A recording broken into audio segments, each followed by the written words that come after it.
Yeah, yeah, yeah. Oh, yeah. Got question, Chase has got the facts. Talking NFL numbers, he's got your back. A little chart trend ball, man, he's got it like that. Chasing data by do champions. Chasing data applies to everyone. Chasing data, yeah, we're live today. Chasing data for always. Chasing data by do champions.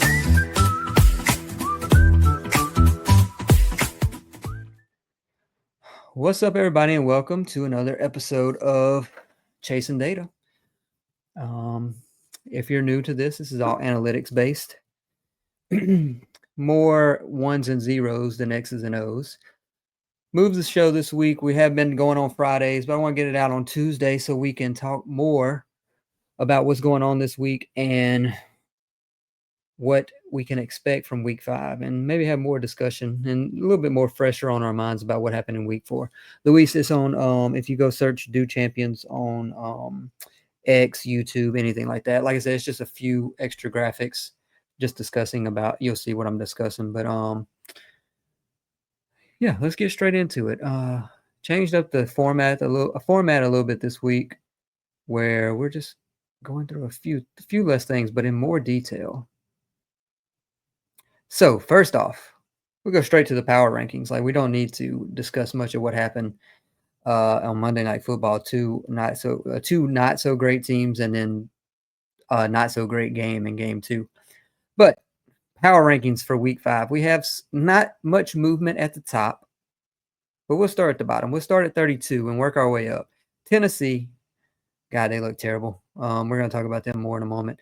New York drops to 31 and move down 1 spot. New Orleans moves up 2 just because they played against the Bills, a close game for the majority of that game. Gave them a much better, tougher opponent than what anyone ever expected. Carolina's back down to 29. They were 21 last week. It's fool's gold against what they did against Michael Penix in week 3. Cincinnati 28. I don't even know if they deserve to be here. They have the talent, but it doesn't matter if they have T. Higgins and Jamar Chase when Jake Browning can't get them the ball at any given time. 27, Las Vegas. 26, Giants. They move up a little bit with Jackson Dart. I'm not really sold on him yet, but they did get a win, which is something that Russell Wilson couldn't do. Cleveland's defense has them at 24. Minnesota's defense has them at 23, but Carson Wentz looked like Carson Wentz again. Arizona at 22. I don't really trust them. Dallas is at 21 due to Dak Prescott. Skipped a few right there. Sorry. Houston at 23.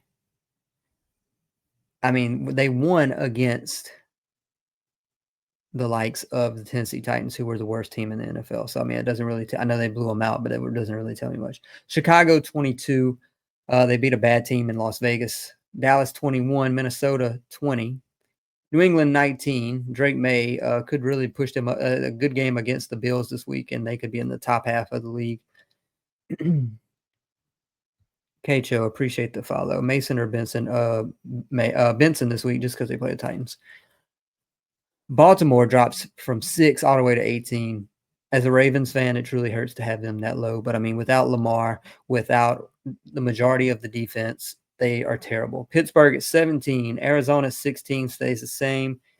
Atlanta 15. San Francisco 14. Thanks for the hearts. Washington 13. Going to be interesting to see what happens with Jaden Daniels and Terry McLaurin back again. If Terry can do something better than what he's done in the first 2 weeks that he played. Denver 12. They dominated a bad team last night. They move up a little bit. Los Angeles Chargers drop quite a bit, and that's due to the fact that Joe Alt is currently out. Number 10, Green Bay. They should have went into Dallas and took care of business, but they just played awful, and they could have been. I mean, they couldn't have been more amped up to play than what they were after losing in week 3 to the Cleveland Browns. Seattle gets into the top 10. They are sneaky good, especially with that defense. Tampa Bay stays at 8. They lost to Philadelphia, who I have ranked 2. Jacksonville jumps all the way up to 7. Every time I doubt them, they go out and prove me wrong.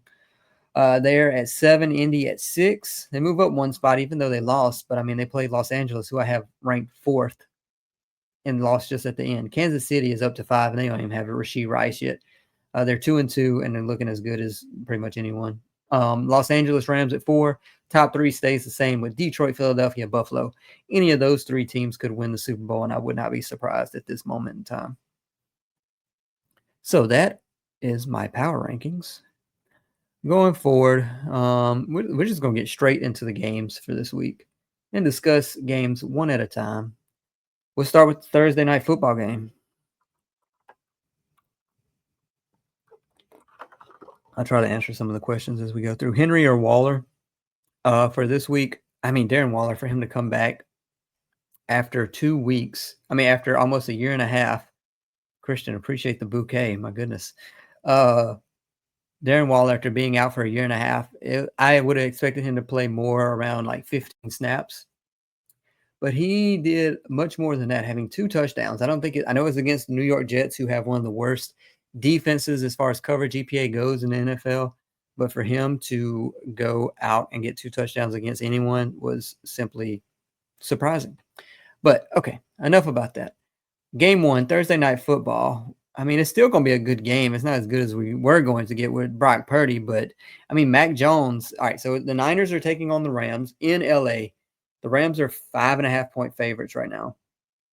And I mean, Brock Purdy's probably going to be out. Juwan Jennings is probably going to be out. Is Ricky Pearsall going to be out? It's possible. But when you look at Brock Purdy and Mac Jones this year, they both had 2 starts. They have nearly identical pass yards, but Brock Purdy has 3 more interceptions than Mac Jones. Both have the same number of touchdowns with 4. Completion percentage is nearly the same. Yards per attempt nearly the same. Mac Jones's completion percentage over expected is better. His EPA per dropback's a little lower, but I mean, it's around a league average. Time to throw a little quicker, but I mean, it's not too much of a drop off thus far. I mean, Mac Jones was the guy that Kyle Shanahan said that he wanted the Trey Lance draft when there was rumors that they may go out and get Mac Jones. Finally got him, and he's looking good. On the other side of the ball, the Rams, Jags, best D in the league. We're going to talk about the Jags, but I mean, they already have more takeaways this year than what they had all of 2025. They had 9 last year, and they're already up to 11, I think, this year. On the other side of the ball for the Rams, one issue that the new Robert Saleh defense is going to have is covering Puka Nacua. Currently, Puka Nacua, I mean, arguably he's wide receiver 1 in all of the NFL at this point.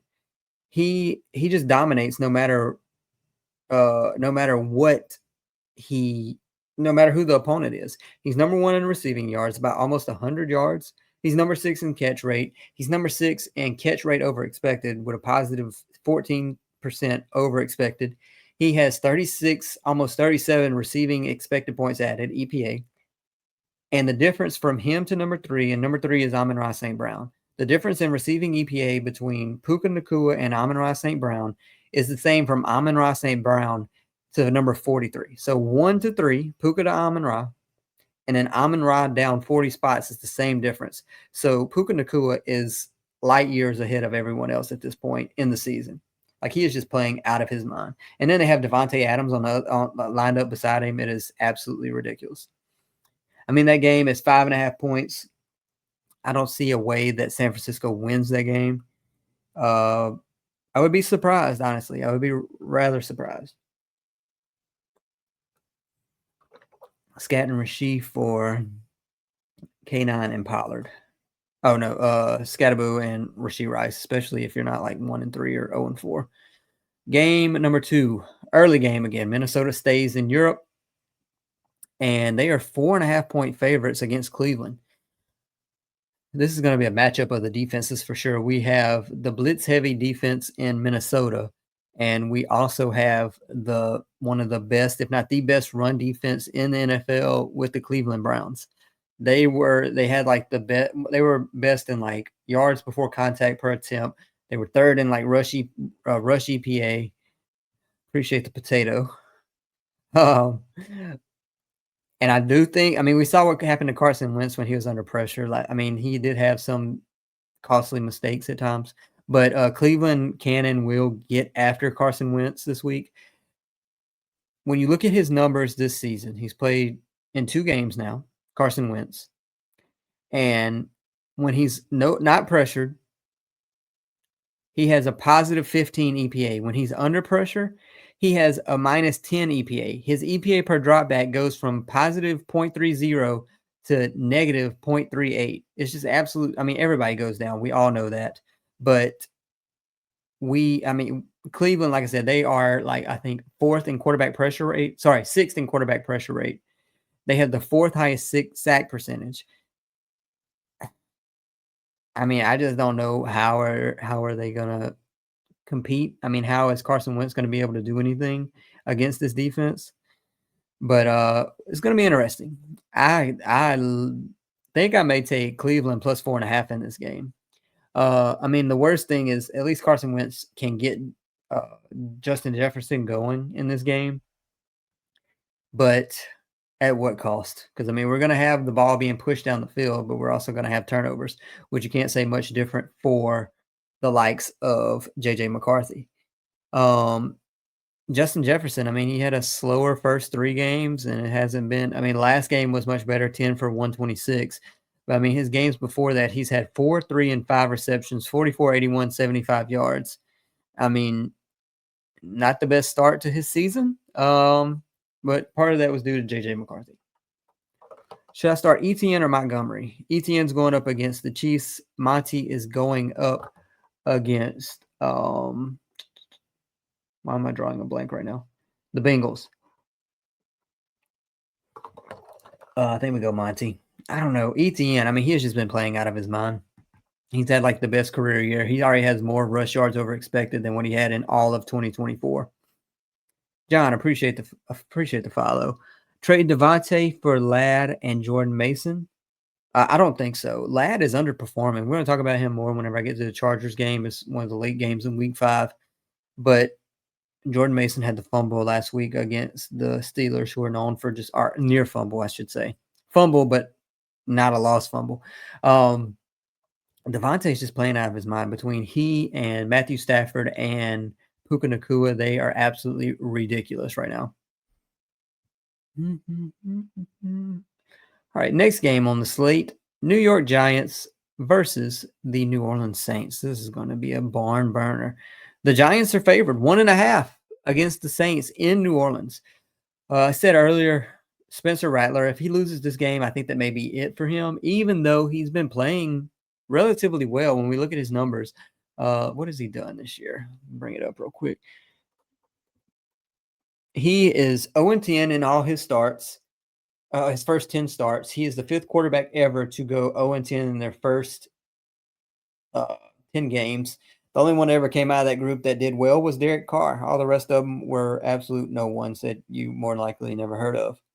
But this year, I mean, when you look at what he's done, he is a 67% completion percentage.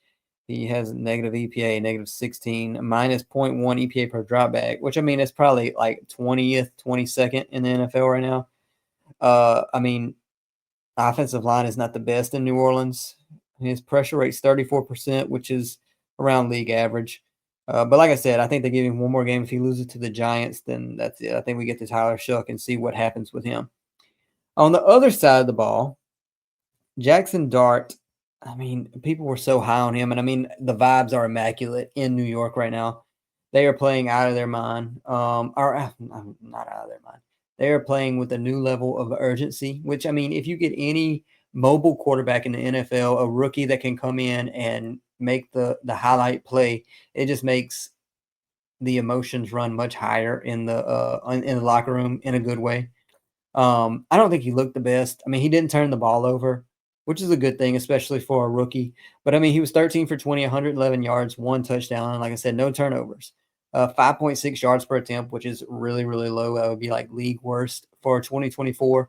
Minus our 8% completion percentage under expected, and a total EPA expected points lost of 3.4. So not terrible.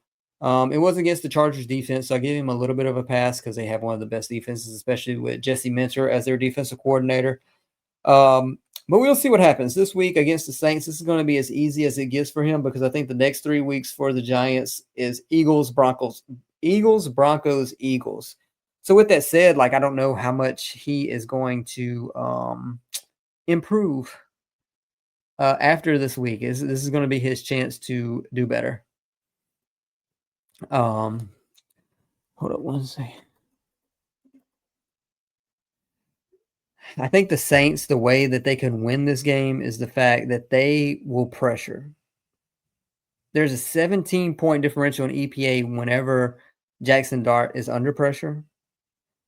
The good news is the Saints are last in quarterback pressure rate. That's good news for the Giants at 22%. That is absolutely terrible because when you look at number one in the league, they're near like 50%. Vikings are frauds. Yeah, I mean, with the quarterback position, it is looking like that for sure. But the Saints, so they have the last in quarterback pressure rate, but the sixth most sacks in the NFL, which does not add up. But the thing is, once they get to the quarterback, they're actually sacking them. They just got to figure out how to get to him more often. With that said, I think this is a very winnable game for the Saints. They're absolutely terrible, but I think the Giants come in on vibes and vibes alone, and Jackson Dart plays mediocre at best and probably gets the win. They are currently the favorites on the road, and Jackson Dart's second stop. Trade Bowers for Brian Thomas Jr. I have Ferguson. Yes, I don't know what's going on with Brock Bowers. We hadn't got to the Raiders game yet, but I'm going to talk about him in a moment. But I don't know what's going on. I thought once they got Geno Smith, it would be just an extreme uptick for him and usage catches. I know he had a record-setting season in his rookie year, but we're just not there. Brian Thomas Jr. still has one of the worst, if not the worst, catch rate under expected in the NFL, just dropping way too many passes. But with that said, I think it's better, especially if you have Jace Ferguson. Keenan for Mason and Jamar. Yeah, do that for sure, 100%. Next game, potential game of the week here. Broncos at Eagles. So the Eagles are currently 4.5-point favorites. The Broncos are 2-2. They look good. They look bad. Not really sure what's going on. But with that said, this is going to be a true test for Bo Nix. Was what he did last night against the Bengals truly what he's going to be going forward or not? They're 1-2 in close games. This games and one-score games this season. Eagles are 4-0. They've won every game's been within one score. They just know how to win. Jalen Hurts has won 20 straight games, of which he's played the majority of those games. They've won 20 of their last 21 as a team. When you look at the Broncos, I'm watching Nick Bonito up front. What is he going to do against this great, outstanding offensive line in Philadelphia? He had the highest quarterback pressure rate of the season last night, over 31%, which is absolutely ridiculous for one player to have that alone. But what my question for the Eagles is, what's going on with Saquon? I mean, if you drafted Saquon in fantasy, you're well aware of the issues that are going on. When you look at his numbers in all his seasons, this is his 8th season in the NFL. He's finished with negative rush yards over expected 3 times, and he's already at his second worst number of his career. Last year, he was 546 over expected. He is currently 39 under expected. He has a negative rush EPA per attempt, which would be just the 3rd time in his career, second worst currently. I mean, it is just he has a minus 10.2 expected points lost. So it is not looking good for Saquon. I don't know what's going on, why there's no burst just yet, but we're not there. So it's going to be interesting to watch what happens with him. With all that said, I don't think the Broncos can compete with the Eagles. I think the Broncos are still a tier below the Eagles, and it's the Eagles and the Lions and the Rams in the NFC, and then everyone else. What's up, man? Appreciate you stopping by. Appreciate you sharing the live as well. Again, if you're just joining us and you enjoy analytic football, hit that follow button for me. This is all analytics based more than X's and O's. I traded Omarion, Nico, DJ, and Harold Fannin for Bucky, Fergie, and Jamar. Omarion just has a lot of usage. He's not really great so far. Nico, that was the best that he's done thus far last week, but I guess it was against the worst team in the NFL. Bucky Irving, once he comes back healthy, he may play this week. But if he don't, even once he comes back healthy, he's RB1. Ferguson, I mean, Dak is playing out of his mind. They're going to be passing the ball a lot. And Jamar, it can't get anywhere. So you bought low, which is a good thing. Luke, appreciate the follow. So yeah, I think that's good. Next game, Ravens take on the Houston Texans. The Cooper Rush led Ravens. Where's this game on my list? In my notes. Oh, there it is. Okay. So currently the Ravens are 3.5-point favorites, but I don't know. Joseph, appreciate the follow. No problem. I give honest answers on here. Appreciate the follow though. The Texans are currently dogs. I mean, their one win this year was against the Texans, who we haven't gotten to yet, but we will talk about how terrible they truly are. The Ravens, like I said, they're 3.5-point favorites. I don't know if that line was out before the expectation that Lamar would play or not. But even with Cooper Rush, I mean, you would think, oh, it doesn't really matter. They have the best run game in the NFL. But the reason, Landy, appreciate the follow. The reason they're probably not bigger favorites or not, I don't trust them as much. And I am a Ravens fan. The Ravens are my team. The injuries are extensive. Nnamdi Madubuike is out for the season with an undisclosed neck injury. Roquan Smith is out. Nate Wiggins is probably out. Marlon Humphrey is out. Jair Alexander isn't on the field. Who else? Kyle Van Noy is out. Jones is out. That's just on the defense. The defense was already one of the worst performing defenses already. They were second in yards per game allowed, fourth in EPA allowed per play, ninth in EPA allowed per pass, third in EPA allowed per rush. And then you took off about what I just named, 6-7 starters of the 11. Like, I mean, Houston, if CJ Stroud ever is going to get it right, it's going to be this week. They also have the second fewest sacks. They drafted Mike Green, who I was very happy about. He had such a great production in college, and he hasn't done anything. They have 4 sacks in 4 games. Absolutely ridiculous.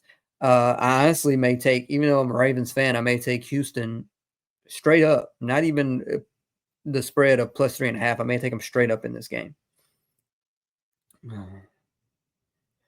Bengals didn't put up a fight at all yesterday. Yeah, I was going over my power rankings earlier. I think I dropped them all the way down to 25-ish, 20, somewhere around 25. I mean, even though they have the talent in Jamar Chase and T. Higgins, they don't have a quarterback that can get them the ball. And I was the one who was the leader of the Jake Browning fan club after he played so well 2 years ago. Going 4-3 was like around 12th in total QBR in his 8 games that he played. His quick game was what they were going to be predicated on, and they have just been horrible. Absolutely terrible. Would I trade Henderson for Woody? Yeah, potentially, yes. I think it's worth considering because Woody Marks' snap rate has gone absolutely skyrocketed. It's gone up each week, and it's going to continue to go up. Yeah, and O-line. I mean, their O-line. So Joe Burrow is more – his game is more predicated on him rolling out and staying alive for a bigger play. And the quick game is for Jake Browning, which is what they did at one point, but it's not happening now. What's the probability Bucky will play this week? Nothing else has been said about Bucky. So I don't know. I mean, the less we hear, the more skeptical I am that he will play this week. Did you hear what happened to Lamar and what part? Did truly hurt his hamstring or not? They said he could be out 1 to 3 weeks, and I think it's speculated that he's not going to play this week. So with that said, Cooper Rush was god-awful in the preseason, so we will see. Next game, Raiders at the Colts. One of the most underachieving teams of the season in the Las Vegas Raiders. The Colts are currently 6.5-point favorites right now over the Raiders, and I mean, I think this may be an easy cover. Geno has been an absolute shell of himself. Clips, I don't know. Does Lamar play the Rams next week? If they're 1-4, I can see a world where Lamar just like sits the season out. Like, I mean, 1-4, they're not coming back to do anything reasonable, especially with the lack of I just named like 7 defensive starters that are out. But so Geno's been a shell of himself. He's 24th in EPA per dropback. All the film nerds were, I mean, Geno was their guy. but he has been absolutely terrible. Like that game against the Chargers on Monday Night Football in week 2, that was the first game in like a few years that someone threw at least 10 or more deep passes, and a deep pass being 20 plus yards and not having one completion. He also had 3 interceptions on such passes. So he's 24th in EPA per dropback, 29th in success rate. Is Brock Bowers still hurt? I mean, his numbers are down across the board. Like he's not performing. I was highly excited to see what Geno and Brock Bowers could do. Brock Bowers did set record-setting numbers with the likes of Aiden O'Connell last season. So I thought, oh, Geno is going to be an improvement. But here we are, and no improvement. I mean, his numbers are down everywhere. Everything's down. We did finally get a good week out of Ashton Jeanty, but then they lose Colton Miller, potentially their best offensive lineman. Pete trades for Wilson. I don't know. We'll see. But I don't think they just gave Geno that big extension. I don't see them sitting him unless he just continues to lose them games. They got the rookie that they drafted, but I mean the season's about to be over sooner than later. If they keep playing how they play now. But with that said, I mean, this is going to be a runaway game. Daniel Jones has been playing out of his mind. Jonathan Taylor is probably the offensive player of the year thus far. He has the best odds after starting around 20 plus 2,500, and now he's around plus 500. So, you know, I mean, they're not going to be able to stop him. I know they have the likes of Mason Crosby, Max Crosby, who can just blow up a game, but don't think it's happening.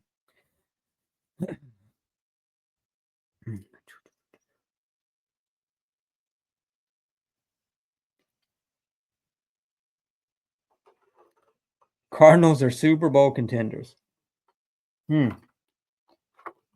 What year are we talking about? Because it's not 2025. All right. So next game on the slate, Dallas Cowboys at the New York Giants. The year 2039. Yeah, sounds about right. Dallas is currently 3-point favorites to the New York Jets, and I'm surprised that it's that low. Ladd and Dobbs for AJ Brown. Yes. I have in my notes here talking about this. How is it only Angel? I appreciate the follow, my guy. How is it only a 3-point spread? They just went out. I know the Dallas Cowboys have the best offense by one metric and also the worst defense by another metric. And with that said, like, what do we think Dak's going to do against the New York Jets? We saw what Darren Waller did against the New York Jets and Tua without Tyreek for a part of the game. What do we think Dak is going to do? Who's playing at an outstanding level right now, even though they don't have CeeDee Lamb. I mean, Dak is low-key comeback player of the year right now. If they make the playoffs like he's playing right now, out of his mind, he's got to be comeback player of the year. I don't know who else. He's number 1 in pass yards. He's 6th in EPA per dropback. And then when you look at the Jets, they're the 3rd worst versus pass, according to EPA, expected points added. So, I mean, he's just going to tear them apart. I mean, George Pickens stock to the moon. He looked great against the Packers, who were supposed to be a good defense, but they played absolutely terrible in week 4 after getting beaten week 3. You thought they would come out and be better, but they weren't. And they're also the Jets' 25th in pressure rate. So Dak is probably going to have all the time in the world to sit there and pick them apart with the likes of George Pickens, Jace Ferguson, KaVontae Turpin, Tolbert, and Flournoy. I mean, it's just whatever. I mean, you know. Okay. Panthers a playoff team? Absolutely not. I think we got sold. We got tricked last week or 2 weeks ago, I should say, against the Falcons and Michael Penix. And the Panthers, good segue, because that's my next team to talk about. They are going up against the Dolphins in week 5. And with that said, appreciate the roses. Where are my notes on these Dolphins? Where are my notes? Oh, no, I didn't pass it up. There it is. Carolina is actually favored in this game, -1.5. Darren Waller. All right, hold up. About Carolina. Carolina scored 54 straight points without allowing any. They made that huge comeback against the Cardinals, and then they allowed 42 straight. So, with that said, the Panthers are not a playoff contender. Bryce is still terrible. 30 out of 33 qualifying quarterbacks on EPA per dropback, 23rd in air yards per target, 31st on deep throw percentage at just under 5%. I mean, he's lost his two best offensive linemen in Robert Hunt and Austin Corbett. It's just not going to be good. Traded Josh Jacobs and Garrett Wilson for Jamar and Dobbins. Thoughts? I don't know. Jamar can't get any worse than what he's been already. But with that said, the other side of the ball, Darren Waller, for him to come back, I said this earlier, for him to come back and after being out, over a year and a half, coming back in the first game, you would expect him to maybe get 15 snaps. He had 2 touchdowns. Yes, 2050. 2050 is a good year. For him to have 2 touchdowns, I know it was against the Jets, but regardless, someone being out of the NFL for that long coming back, I mean, his stock, he's already, I think, 4th in EPA per target amongst all tight ends. He's 12th in overall receiving EPA in 1 game. Everybody else has played 4 games. Miami, if they're going to win this game, and this should be the game they could do it, is they have to generate pressure. Bryce is not going to scramble too much. But they're currently 25th in quarterback pressure rate. And that was what their defense, if they were going to have a chance, it was what it was going to be predicated on, is that front 4. We know the back 7 is one of the worst in the NFL, especially the secondary. But the front 4 and Chop Robinson, Zach Sealer, and Kenneth Grant, who they drafted in the first round, who has done nothing, they're 25th in quarterback pressure rate, while also blitzing at the 4th highest rate in the NFL. With that said, they're blitzing and still not getting home. But if they're going to get pressure, it's going to be against this team. And they have to against Bryce Young. We know all quarterbacks are worse under pressure, but he has such a substantial drop-off. Over 20 points, expected points added whenever he's under pressure. His completion percentage goes down to 50% when he's under pressure. I mean, he's been pressured 55 times through 4 games. That's around, 14 a game? No, 27. Yeah, 14 a game, around 14 a game. So with that, I mean, I'm going to Miami. I don't think Carolina can win that. Chase Brown for Rashid. I don't know. I don't know, Micah. If you were like 2-2 or 3-1, I would have held out Rashid. Drop Henderson for Marks. I got that question earlier. And Woody Marks, his snap rate has gone up each and every week. So with that said, I mean, Travion Henderson has not taken over RB1 yet. Ramondre's still putting up good numbers. So yeah, I think you won that. Again, if you don't follow, go ahead and hit that follow button. This is all analytics based. If you appreciate the number side of NFL, we finally made it over 1,000 followers, and now we're on the way to try to get to 2,000. AK or Judkins for this week. Alvin Kamara is going up against the Giants. They do have that great front 4, but they have underwhelmed thus far, underperformed. Judkins has around the 6th best EPA per rush in his short time in the NFL. No preseason, really, no offseason. The Browns are going up against the Vikings, and there could be a lot of short checkdowns in this game. Also, is Dylan Gabriel starting? That's a potential. Opinions on Tet McMillan. Tet is their only option until Jalen Coker comes back. But, I mean, Bryce can only do so much. He is not. What do you think about the Panthers game? KB, we talking about week 4 or week 5? You just missed my week 5 breakdown, but I mean, I'll give you a summary if you're talking about week 5. Week 4. So they had, if I was looking at it straight, Carolina had scored 54 straight points because they were down big against the Cardinals, scored all those points to come back, almost won that game. Then they blow out the Falcons. I had them jumped up to around 22 in my power rankings after week 3 going into week 4. And then they come out, score again, get that first touchdown, missed extra point, and then they just go absolutely, it just implodes. They are not good. That was fool's gold, I think, in week 3 against the Falcons, but I'm telling you, they are just not a good team right now. When you look at as far as EPA per play, they are currently out of the 32 teams, they are 27th. When you look at EPA per pass, I'm telling you, the offense is bad, the defense is equally as bad. EPA per pass, they are 27th. EPA per rush, they're 22nd, a little bit of improvement. Now, when you go to the defense, so they are at bottom third in all offensive categories, all 3 offensive categories. EPA per play on defense, they are 22nd. EPA per, which is quite an improvement, honestly. They were worse or next to last in almost every category last year. EPA per pass, they're 15th. They're league average right now. And EPA per rush, they're 20th. So, I mean, the defense is better than offense. But like I said, with no Robert Hunt or Austin Corbett, Bryce Young just does not stand a chance. They have to keep going with the quick game. That's the only way he's going to have a chance to be a successful quarterback going forward. But I still don't think it's going to be enough. Chase Brown and Godwin for Travis Etienne. Yes, I do that. All right, going on. A few more games.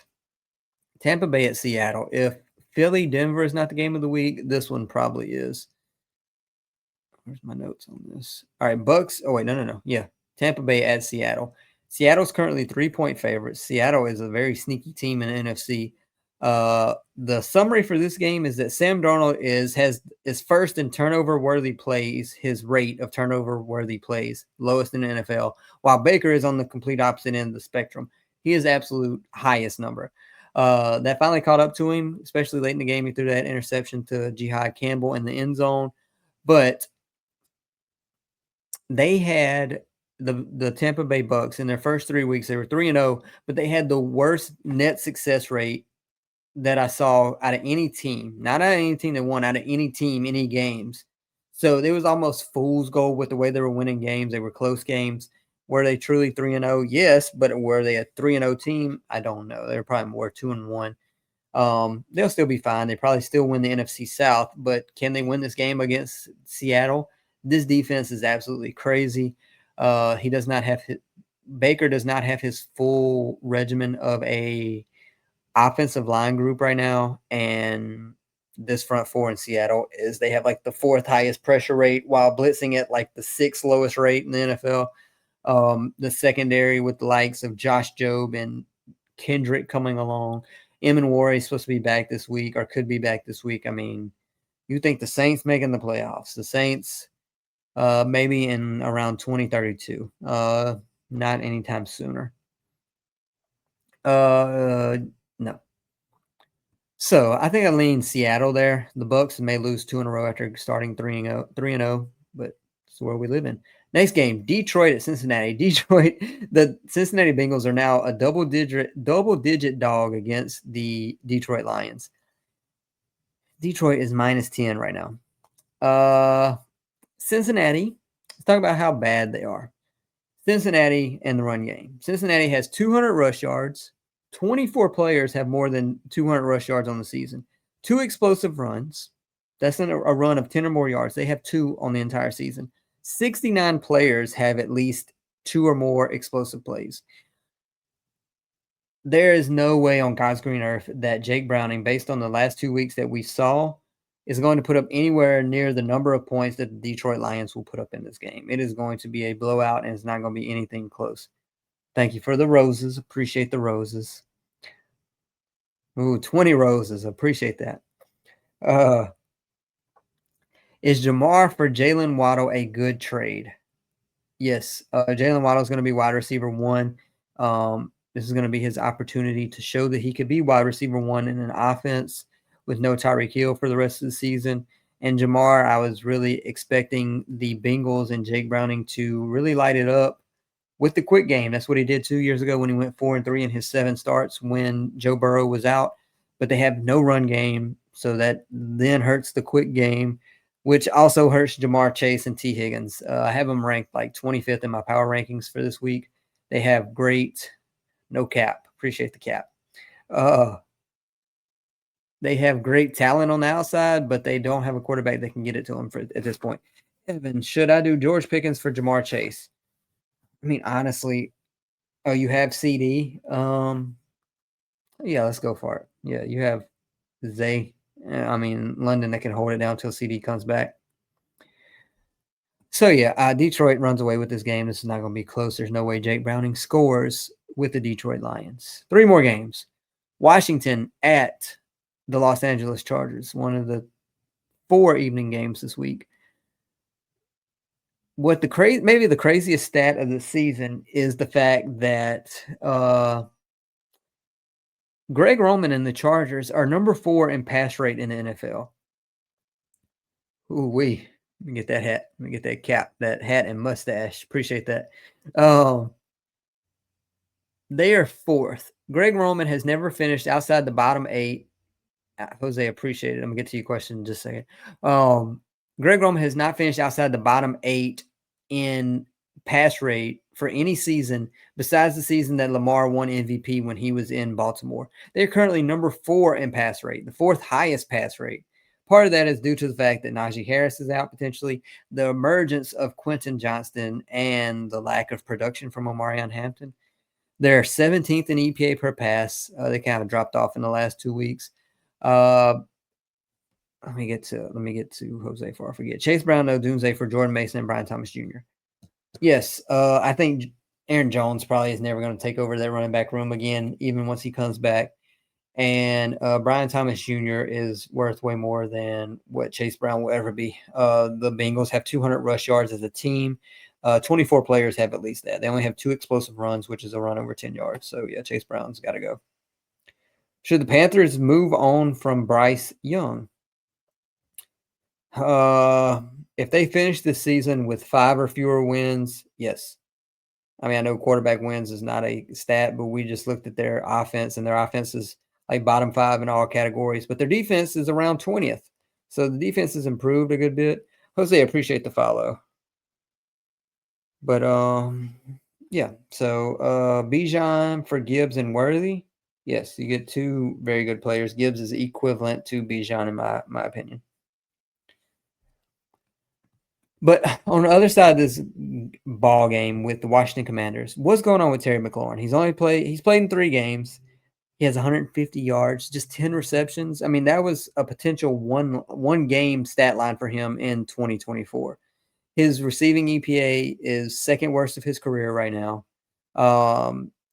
Yards per reception's around the same. He's just not getting the ball. I don't really understand why there's not a connection. He doesn't have a touchdown yet. Love, appreciate the follow.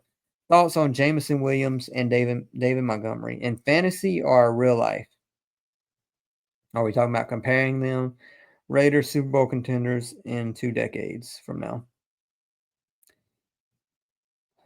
Trade Jaden Daniels, Dobbins, and DJ Moore for Hampton and Nix? No, I do not. Bo Nix, he had 1 good game against one of the worst defenses in the NFL in the Cincinnati Bengals. Hampton has negative rush yards. He has rush yards under expected.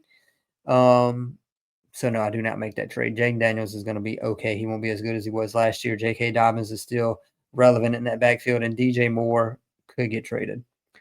Bryce Young. I hope it's the real Bryce Young. Thoughts on us so far? I don't think I want to hurt Bryce Young's feelings, so we're not going to talk about the Panthers anymore. But with that said, the Commanders, I was so high on them last week. All the numbers were indicative of them being able to shut down Michael Penix. And then Michael Penix comes out and has the game of his career. He went back to Washington, Michael Penix, just going crazy. Odunze for CD? Yes. I think it's fool's gold, as well as the Chicago Bears are playing right now. But I think they'll come back down to earth some more. Sunday Night Football, we have a really good game. Even though it's an 8.5 point spread, we have the up-and-coming New England Patriots against the Buffalo Bills. This is the number 1 quarterback and number 4 quarterback as far as EPA per dropback goes. Drake May is taking the leap. He doesn't even have a ton of talent around him, but he has been playing out of his mind. This is a big test for Drake May. The defense is not absolutely the best in Buffalo, but if Drake May can go in and make this a game, I mean, he's going to get his name more into the national spotlight. This is a primetime game for him. Is it his first primetime game of relevance? Probably. So, yeah, this is going to be interesting. They absolutely demolished the Carolina Panthers last week, and the Buffalo Bills played down to their opponent's level last week in the Saints. Buffalo I still have as the number 1 team as far as power rankings go. We know what Josh Allen can do. He's leading total EPA as far as quarterbacks go. I I still think Buffalo wins, but can Drake May put his name in the national media's mouth with a good game here? Last game, Kansas City at Jacksonville. Kansas City is currently 3.5-point favorites. This is the prove it game for Jacksonville. Are they for real? Every time I've doubted them this year, they've come out and shut me up, basically. But Xavier Worthy, I mean, he was targeted last week on half of his targets. 4 of the 8 were deep targets. He just had the 1 catch. The Jaguars defense has allowed a 46 passer rating on throws of 10 plus air yards, third lowest in the NFL. This defense has been playing out of their mind. Travis Hunter played just 35% of the Jaguars' total scrimmage snaps last week, the lowest of any game this season. That was kind of, he only played a little bit over half of the offensive snaps. Not really sure. I guess they're going to just use him sparingly on each side of the ball. Devin Lloyd has been targeted 12 times in coverage, has 3 interceptions, which is tied for the most in the NFL right now. With that said, I want to see what Josh Allen does against Josh Simmons. That's going to be a focal point for this game. Can they get Mahomes on the run with Trayvon Walker and Josh Allen? This defense, like I said earlier, they have been playing out of their minds. They were one of the worst secondaries, if not the worst, in 2024. And they have completely turned it around without adding anyone besides Travis Hunter and Jordan Lewis of note. They already have more takeaways. I think they have 11 this year. They had 9 all of last year, like the lowest in, I don't know, 5 or 6 years by any teams. But, I mean, the vibes are immaculate right now in Jacksonville, and I kind of want to take them to win this straight up. But it's going to be hard. I think KC is back to rolling. But if they can beat Kansas City on Monday Night Football, this is going to get everyone talking about the Jacksonville Jaguars. So, to recap, my picks for this week, I have the Rams over the Niners, the Browns over the Vikings. I think the Saints get their first win over Jackson Dart. The Eagles take care of business versus the Broncos. The Texans, even though they're dogs and no Lamar, end up winning that game. The Colts handle the Raiders. The Cowboys are 3-point favorites in New York, but they take care of that. The Dolphins beat the Panthers. The Seahawks beat the Bucks. The Cardinals take care of business in Tennessee. The Lions easily take care of business in Cincinnati. The Chargers bounce back, take care of the Commanders. The Buffalo Bills win a close game versus New England. And I'm saying the Jags beat the Chiefs on Monday Night Football. So that is all we have for this week on the show. I'm going to stay on TikTok for a little bit longer and answer a few questions. Yes, I will answer fantasy questions, Damien. Not a fantasy TikTok. I mean, fantasy live, but we will answer those questions. If you don't follow Do Champions. If you're a Buffalo Bills fan, they are the network that puts this on. If you just want NFL analytics, go ahead and hit that follow button on TikTok for me if you're new here. But follow on everything, X, Instagram, YouTube, King NFL Stats. Till then, catch you next week for the live stream.